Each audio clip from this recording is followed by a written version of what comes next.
Hello Internet. Today we are looking at Moonpearl's workshop where she hosts a number of RPG Maker XP scripts. In this video we are going to be looking at the animated custom menu system, and in other videos we'll look at the battle system and a few others.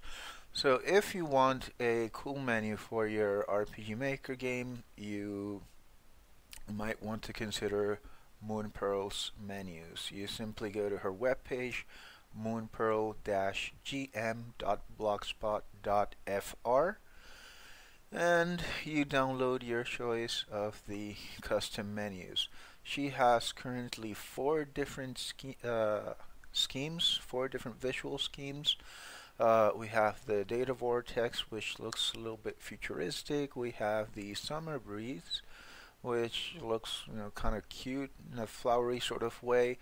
We have the standard theme featuring the Moonpearl theme, which is the original one that she had, and we have the standard revisited, which is the one that I like the most, and that's the one that I am going to be using. If you want to follow along, you can use any of the others. But I'll just go ahead and download standard revisited. So let's go ahead and download the file, and you will of course want to unzip. This is an old version. You will want to unzip, and let's go ahead and run the game so that you see what the menu looks like.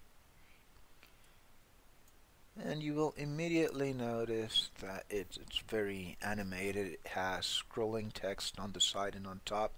The buttons kind of light up when you move from option to option, and the font has changed. The font is a really important element here, and we'll be talking about that in a little bit. The two most important elements of this script, I think, are the party options and the biography options. If you look at the party options, you'll notice that there are 8 slots, 4 and 4. This will let you have up to 8 characters at any given time, but then you can change them on the fly. So let's go ahead and add some characters to the party. Let's get rid of Basil and add 1, 2, 3, 4, 5. Now we have 7 characters total.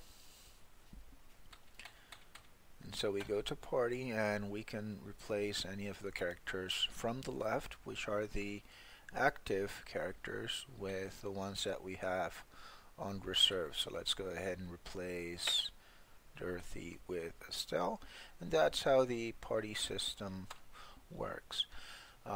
We also have the biography option, where you are basically given information about your character, and here you will see some predefined information, some text.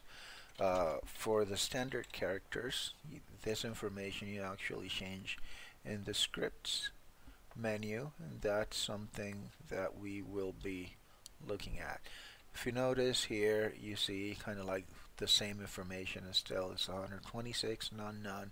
Bio demonstrate default setting can be applied to actors without a bio. That's something really important and that you will want to keep in mind. So that's how the menu itself works. The CMS also replaces how the shop looks, and this, I think, it's one of the better shop menus out there. This is probably my second favorite store menu, right? And if you look at the battle system, this is where something that you might not like happens. If you look at the font for the actions, you'll notice that attack, defend, and item have the standard system font, but the word skill has the menu font. So we're going to first look at how these fonts work and how you can either make everything look like the system font, attack, defend, and item, or how you can make the options for attack, defend, and item look like the newer, prettier font. Alright? So if you go into the graphics folder, you will see that there's a folder called ACMS. This is where most of the stuff happens, and we'll go there in a little bit. First, I want to go into the title folder and show you that this is basically the standard background animation, background image that you saw when the menu booted up. So we go here into the ACMS folder, and you will notice a lot of layers. Layer 01 is the scrolling text on top, 02 the scrolling text on the side, and of course you don't really need to have only text on the side and on top. In the case of layer 1, you can have any drawing that you want, and the image will scroll from right to left and from bottom to up. Alright? Layers 3 and 4 are just additional visuals, and layer 0 is what you will have in the background of the title screen. Right? The battlers are basically sprites that are used by the system when you need to have a full character image. Alright, so let's go ahead and open up the menu to show you where the battlers are used.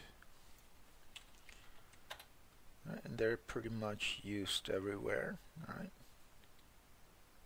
So if you go to Biography,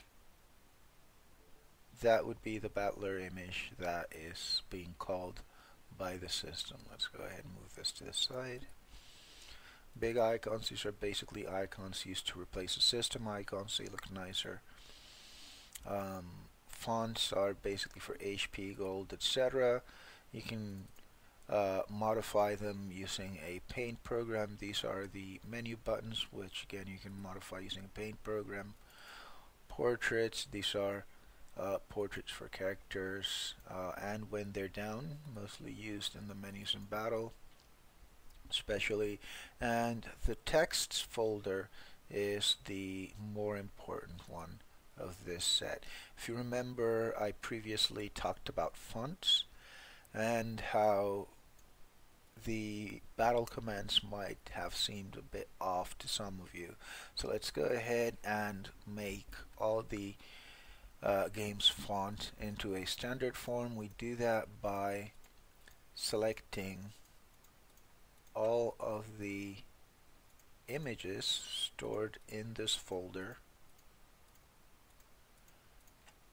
and simply moving them out of the folder.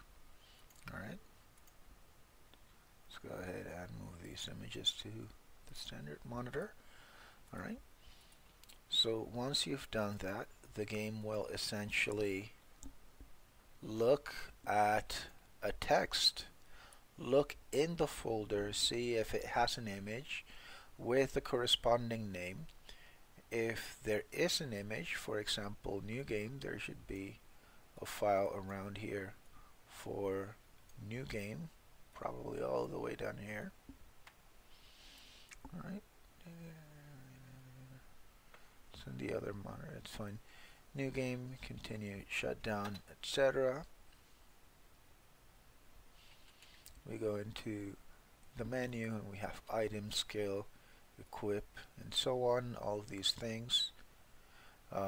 You'll see that the character names are also normal, HP, SP, and so on. And when you go into a battle, you will notice that the commands are all uniform. Right? Alternatively, you can go into the graphics folder, ACMS text, and instead of deleting all the options, maybe you want to create buttons for the newer command. So let's just go ahead and use this Gloria PNG as a base. It doesn't really matter, and I'm not going to bother making something that's really elaborate and looks nice. I'm just going to make some random text to basically show you guys how the system works. So let's go ahead and type attack. That font's a little bit too large, so let's make it a little bit smaller. Maybe 16, I don't know. Probably smaller even. Alright, 16 would work. So, save. And now we will need to rename this to attack. Alright. So here we have attack PNG, and it basically has the word attack in it. If you're an artist, you can just try to recreate the Moonpearl font, and if not, then you can just create buttons for all of the words here. And now, when you run the menu, when you run the game, continue, I don't want to continue, whatever, go back. When you run the game, the system will look into the folder, try to figure out if there is a button for attack, yes, and then it will be displayed. So there you have that sort of makeshift attack button that we've made, and you can do that for defend and item as well. You just need to call them defend.png and item.png. That's essentially how you play around with the game's font. Now we're going to look at the actual script, and then we're going to add a new character so that you essentially are aware of what you need to do. Moonpearl has created a sort of structure where she's organized all of the elements by section. So she has the base, the comment, etc., and all of her scripts are organized thusly. So you will want to find exactly the script that you're looking for, the script section that you're looking for. In this case, we're looking for the animated custom menu system. And most of the elements you will not want to play around with, right? If you look here in common, that's essentially the part of the core of the system. Here we have additional elements which she suggests do not modify. If you scroll all the way down in the constant system section, you will see some definitions for icons, and if you want to have icons with a different name, you can define them here, and that's perfectly fine. In the project settings, here you would be able to change the maximum number of characters in your active party, but when that happens, there are some visual problems that arise with the windows, and I'll show you what those are. So let's just go ahead and set this to 6, right? And all of these, this script is really well commented, so you can just go over all the options and you can know what they are, and you can pretty much modify them by reading the comments and figuring out what you can do. Usually it's pretty safe to modify in the project settings section from line 22 onwards. Alright, if it's above line 22, with the exception of the max characters, if you want to do that, I don't really recommend that you play around with those settings. And the similar is true for constant theme settings. Here you have padding, that's essentially space between characters and images, etc. The really important option in this section, I think, is the last one, font dark, where if you set it to true, it reverses the color of the font that you've used. So let's just go ahead and set this to true so that you can see what it does. Everything from base, from window base to window target, you want to completely ignore unless you're familiar with Ruby scripting. I'm not going to give you a tutorial on Ruby, but you can do that on your own time. I do want to go over the setup for the bio. Here you see a case, actor ID, when 1, when 2, when 3, etc., and an else at the end. What this is doing is that it looks in the database and it looks at the different character IDs. Here you see the ID 001, 002, etc., all the way up to 008. So in the script, what the script is doing is that when you go into the bio screen in the menu, for the actor ID 1, it doesn't really have to be Alexis. She just commented Alexis there because that's who the system gives you by default. The information that the game will display is that he's a teen, male, human. This would be the star sign, etc. And here in history is where you write whatever backstory you want to write. So let's go ahead and write Alexis is a mediocre RTP hero. He always wants to live up to the ideals set forth by Alex, but he never can. Alright? And let's say that he's actually 21 and whatever. You can modify this at your will. Alright, so we have Basil and other characters, and again the comment doesn't really matter, so I'm going to get rid of that comment. I just want to show you that what you write here in the comment, as she did, is not what's displayed. What's displayed is the actual name of the character in the database. And let's scroll down all the way to the else. Alright, so if your character ID is not 1, 2, 3, or 4, the system will tell you that the character is 26 years of age, that there is no race, no star sign, and the history is whatever you put for a generic character. So this might work if you have a number of generic soldier type characters, for example. Maybe you want to make all the soldiers be 26, or maybe you want all the soldiers to be 24, whatever age. And then every soldier is going to have a similar bio. A soldier trained by the kingdom, or something like that.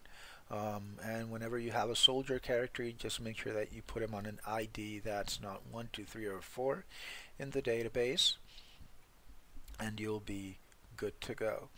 If you want to add a character, then what you'll need to do is essentially copy all of the elements here and paste them elsewhere. Or if you're lazy, I'm just going to go ahead and be lazy on this demonstration. I'll just change ID 3 for ID 9. And so this one is going to be 80 years of age, male, human, Gemini, whatever, I don't mind that. And then here, let's change the text to this bio is for the new character that we are making. Alright? So hopefully you understood all that. Basically, we went over how to change the information of the bio for a given character. We explained what the else element does, and we changed a variable from 3 to 9. That 9 corresponds to what would be character number 9 here in the database. Alright, so let's go ahead and call this character soldier, and we are now going into the terrain of creating a new character. Alright, so let's use the warrior sprite with a helmet. And for the battler graphic, let's go ahead and use, there should be one like that. Alright, there we go. Guy with a helmet. And there we go. Alright, so creating a new character in the database is pretty much standard fare. However, you will also need to do some other things, especially when it comes to the menu folder. Right? You will need to go into the battler section. Let's go ahead and copy Cyrus and rename him as soldier. Right? Each character that you create in your database here will need to have the corresponding images here in the ACMS folder. So just to differentiate the Cyrus image from the soldier image, let's go ahead and do some drawings on this one. Let's give him a weird helmet. Alright, so here's a circle, and let's just go ahead and paint that with a thick brush. By the way, I have better paint programs and whatever, I'm just being lazy right now. Alright, so there we go, warrior with a helmet. That would be our soldier. Put that in there. We want to go into the portraits, and we want a portrait for soldier and a portrait for soldier down. So we can just go ahead and rename Ellipsis as soldier. We can do likewise for the other one, soldier. And again, let's open up our incredibly potent Word program to make some modifications, make sure that we differentiate between normal ellipsis and the soldier image.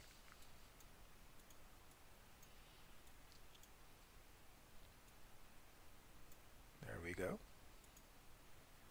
Save. Just throw that in there. And if you want to add a soldier text, then you can do that as well. This is not obligatory, but it's always nice to have uniformity, I think. So you just go ahead and open that, and we make a makeshift soldier text. So soldier. I'm just gonna say good enough and leave it like that. Right. We just throw it in there in the texts. I forgot to rename it. Don't move. So you want to rename and call it soldier. All of these images, you notice that I'm calling soldier. The reason is that the images need to coincide with the name of the character. Alright, so let's go ahead and change the starting party. Let's remove Basil and put soldier in there.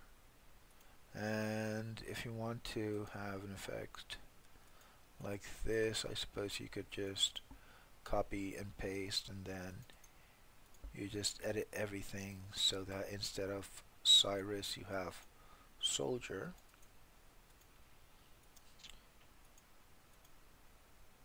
Alright, so this event, and here we go, soldier again. Alright, and I'll just go ahead and use the soldier sprite, which is this one. Alright, and let's go.